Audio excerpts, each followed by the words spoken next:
3월 17일 큐티 가이드를 시작하도록 하겠습니다. 오늘은 에스겔 34장 17절에서 31절까지의 말씀이고요. 날마다 주께로는 56페이지, 57페이지에 있습니다. 에스겔 34장 이제 중간쯤에 우리가 와 있는데요. 에스겔 34장 이후로부터는 하나님의 회복에 대해서 이야기를 하고 있습니다.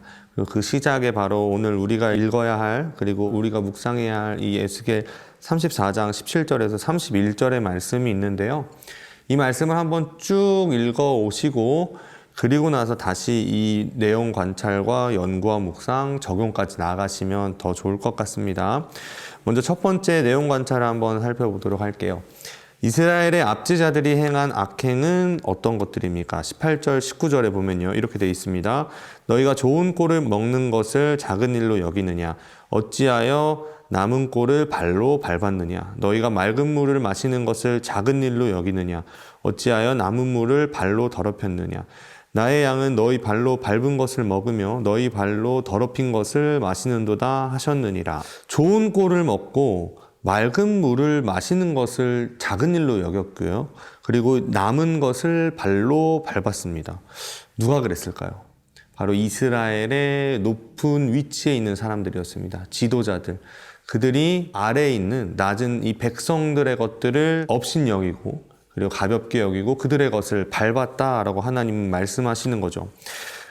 여기 56페이지 왼쪽 밑에 보면 묵상을 위한 용어 해설 1번이 있는데요. 좋은 꼴을 먹는 것을 작은 일로 여기느냐라는 이 말의 해설이 여기에 나와 있습니다. 고관들은 먹으면서 일반 백성들의 먹을 것을 하찮게 여겼다. 그러니까 일반 백성들의 권리는 그들이 챙겨주지 않고 자신의 이익을 위해서 챙겼던 것을 우리가 생각해 볼 수 있겠죠. 이것이 바로 하나님께서 이스라엘의 압제자들에게 너희가 행한 악한 행실이 이것이다 라고 말씀하고 계시는 겁니다. 두 번째입니다. 하나님의 구원 계획을 실행한 목자는 누구입니까? 23절이죠. 내가 한 목자를 그들 위에 세워 먹이게 하리니 그는 내 종 다윗이라. 그가 그들을 먹이고 그들의 목자가 될지라. 아멘. 누구라고 말씀하시죠? 바로 다윗이라고 말씀하십니다. 여러분, 다윗은 누굴까요? 다윗이 누구죠? 사울을 이어서 이스라엘의 두 번째 왕이 된 사람입니다. 이스라엘의 왕권을 강화했고요. 그리고 이스라엘의 용맹함, 그 땅의 지경을 넓히고 그 능력을 많이 보여준 사람이 바로 다윗이죠. 그런데 왜 하나님은 이 다윗의 이름을 지금 이야기하고 계실까요? 그 이유는 바로 사무엘하 7장에 가면 나와 있는데요. 한번 사무엘하 7장으로 잠깐 가보면 좋을 것 같습니다. 사무엘하 7장 8절에서 16절까지가 바로 하나님께서 다윗과 맺은 언약에 대한 말씀인데요. 16절만 한번 읽어볼게요.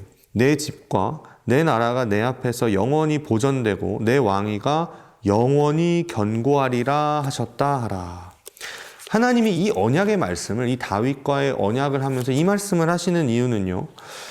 바로 하나님의 언약은 변치 않고 영원하셔서 그 약속을 꼭 이행하심을 지금 강조하시는 겁니다. 에스겔의 이 시대에는 다윗은 이미 한참 전에 죽었고 이스라엘 백성은 포로로 잡혀가고 있는 상황인데요. 하나님의 약속이 끝나지 않았음을 알리면서 동시에 하나님이 다윗의 그 나라, 다윗이 누렸던 그 평안을 내가 너희에게 다시 주겠다라는 이 약속을 다시 한번 상기시키고 다시 한번 더 확신을 갖게 하는 것이 바로 다윗이라는 이 인물이 주는 의미입니다. 그래서 하나님께서는 이 구원 계획을 실행할 목자로 다윗과 같은 인물을 내가 보내주겠다라고 약속하시는 것이죠. 3번입니다. 하나님께서 맺으신 언약으로 인해 백성들이 갖게 될 축복은 무엇입니까? 30절에 보면 이렇게 나와 있습니다. 그들이 내가 여호와 그들의 하나님이며 그들과 함께 있는 줄을 알고 그들 곧 이스라엘 족속이 내 백성인 줄 알리라. 주 여호와의 말씀이라. 아멘. 하나님의 언약으로 인해 이 백성들이 갖게 될 축복은요. 바로 이스라엘이 하나님의 백성인 줄 모든 사람들이 안다라는 것입니다.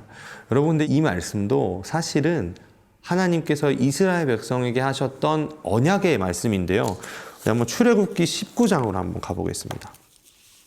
출애굽기 19장 5절에서 6절에 보면 하나님께서 이스라엘 백성을 처음 만나셨을 때 이렇게 언약을 맺으셨습니다.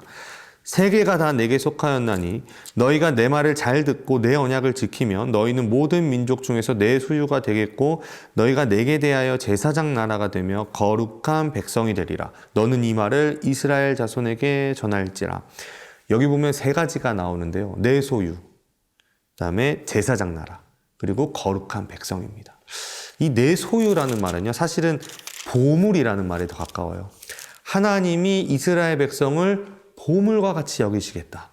그리고 제사장은요, 가장 거룩한 사람이죠. 하나님과 이 백성을 연결하는 사람이 바로 제사장입니다. 항상 거룩해야 됐고요. 거룩을 지켰어야 했고, 구별되고 항상 깨끗하게 살아야 했던 사람들이 제사장인데요. 이스라엘을 바로 하나님이 처음 만났을 때 이렇게 보물로, 그리고 제사장 나라로 세우셨다는 겁니다. 그러면 오늘 이 말씀에서 하나님이 말씀하시는 내가 너희의 왕이 되고 너희는 나의 백성이 된다라는 이 말씀은요, 전혀 새로운 것이 아니라 하나님이 처음에 주셨던 그 약속을 지금 그대로 가져와서 다시 한번 보여주신다는 겁니다. 하나님의 약속이 변치 않고 영원하다라는 사실을 가르쳐주고 있죠. 연구와 묵상으로 한번 가볼게요. 4번입니다. 하나님께서 이스라엘과 맺은 언약은 어떤 것들인지 묵상해 봅시다. 이 25절에서 30절까지는요, 하나님이 이스라엘에게 주시려고 하시는 것을 명확하게 이야기하고 있는데요. 그 포인트만 한번 볼게요. 25절은요, 화평의 언약. 26절은요, 복, 그리고 복된 소낙비. 27절은 평안할지라. 28절은 평안히 거주, 29절은요 좋은 땅, 또 멸망하지 않음, 30절 함께, 하나님이 함께 하신다. 바로 임마누엘입니다. 이 6절에 있는 이 내용들을 우리가 잘 묵상을 해보면요, 하나님이 이스라엘 백성들에게 주시고자 했던 것, 그리고 오늘 이 말씀을 읽고 있는 우리에게 주시려고 하시는 것이 정말 어떤 것인지 우리가 명확하게 알 수 있는데요. 바로 화평의 복, 이 평안이 거주하는 것. 여러분, 이것은 하나님과 함께 할 때만 얻을 수 있는 것입니다. 하나님과 함께 할 때만. 이스라엘 백성들은 이거를 사실 잘 몰랐던 것 같아요. 하나님이 함께 하실 때만 복이 있는 거고, 하나님이 함께 하실 때만 평안이 있는 건데, 이스라엘 백성들은 하나님을 버리고 우상을 따라갔죠. 그래서 결국은 멸망을 하게 되었습니다. 그런데 우리가 알다시피 시간이 흐른 후에 우리에게 임마누엘, 이름으로 오신 분이 한 분 계시죠. 바로 예수 그리스도입니다. 정말로 목자가 오신 거예요. 다윗이 아니라 다윗과 같은, 다윗보다 더 뛰어난 바로 예수 그리스도께서 이 땅에 우리에게 목자로 오신 겁니다. 그 예수님께서 하신 말씀은요, 요한복음 10장 11절에 이렇게 나와 있습니다. 나는 선한 목자라. 선한 목자는 양들을 위하여 목숨을 버리거니와. 우리 주님은 이 땅에 선한 목자로 오셨습니다. 선한 목자로 오신 주님은 우리를 위하여 자신의 목숨을 아끼지 않으시고 버리셨죠. 그래서 우리를 구원하셨습니다. 참된 목자가 어떤 존재인지 에스겔을 통해서 하나님은 말씀하시고, 그 에스겔에게 말씀하신, 이스라엘 백성들에게 에스겔의 입을 통해서 듣게 하신 후에 정말로 시간이 흐른 후에 진짜 목자, 참된 목자를 보내셨죠. 이 연구와 묵상을 통해서요, 하나님이 주시려고 한 게 정말 무엇인지 다시 한 번 더 생각해 보시길 바랍니다. 진짜 목자, 예수 그리스도. 마지막으로 적용인데요. 나의 주변에 영적으로 또는 경제적으로 도움을 필요로 하는 이웃이 있는지 생각해 봅시다. 한번 주변을 한번 돌아보면 좋을 것 같습니다. 우리 주변에 어려운 사람들이 있으면 그들을 위해서 기도하고, 기도뿐만 아니라 물질적인 도움까지도 우리가 줄 수 있으면 좋을 것 같아요. 그리고 또한 영적인 도움이 정말 절실하게 필요하다면 그들에게 영적인 정말 능력이 되는 예수 그리스도를 한번 소개시켜 주는 것도 너무 좋을 것 같습니다. 묵상을 위한 용어 해설 2번, 3번을 보면요, 나의 주변에 있는 이웃에 대한 상황을 이렇게 이야기하는데요. 2번에 보면 무리를 밖으로 흩어지게 하는도다. 우리 주변의 이웃들은요, 예수 그리스도를 몰라서 밖으로 흩어진 사람들이라는 겁니다. 가난하고 힘없고 공동체 밖으로 쫓아냄 받은 사람들이 바로 그들이라는 거죠. 그들은 그리스도를 알지 못해서 그 울타리 안에 들어오지 못해서 선한 목자의 보호함을 받지 못하는 사람들입니다. 하나님은 그들에게 예수 그리스도를 알게 하라라고 우리를 부르셨죠. 그들에게 영적으로 또는 경제적인 도움을 우리가 그들에게 줄 수 있어야 합니다. 그래서 하나님은 우리에게 복된 소낙비를 주셨는데요. 이 묵상을 위한 용어에서 세 번째 보면 이 복된 소낙비에 대해서 이렇게 말합니다. 적당한 시기마다 내리는 비로 농사의 풍요를 가져와 기근을 면하게 하는 비를 말함. 풍성한 생명을 누리고 영육간의 모든 필요를 충족해 한다는 의미를 내포하고 있다. 하나님께서 정말 원하시는 게 이거죠.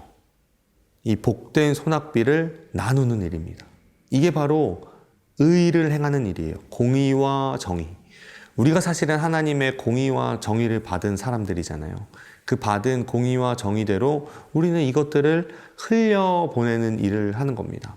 우리에게 주신 시간, 우리에게 주신 물질, 우리에게 주신 능력, 우리에게 주신 그 모든 것들은 바로 우리 주변에 있는 이웃들에게 나누기 위해서 하나님이 주신 거죠. 오늘 이 말씀을 통해서요, 우리가 이렇게 적용하면 좋을 것 같아요. 과연 내가 진짜 도와줄 수 있는 이웃은 누구일까? 영적으로든 물질적으로든. 그래서 정말 그들이 누구인지 찾아서 실천 가능한 목표를 설정하고요. 구체적인 실천 방법을 찾아보면 좋을 것 같아요. 정말 어려운 이웃에게 내가 도와줄 수 있는 방법. 폐지 줍는 할머니를 돕는 것도 아주 간단한 그리고 적용이 될 수 있겠죠. 그래서 이 말씀을 이렇게 읽고 묵상하고 적용하면서요. 오늘 우리에게 주시는 하나님의 음성을 듣고 그 은혜를 누릴 수 있는 오늘 하루가 되기를 간절히 소원합니다.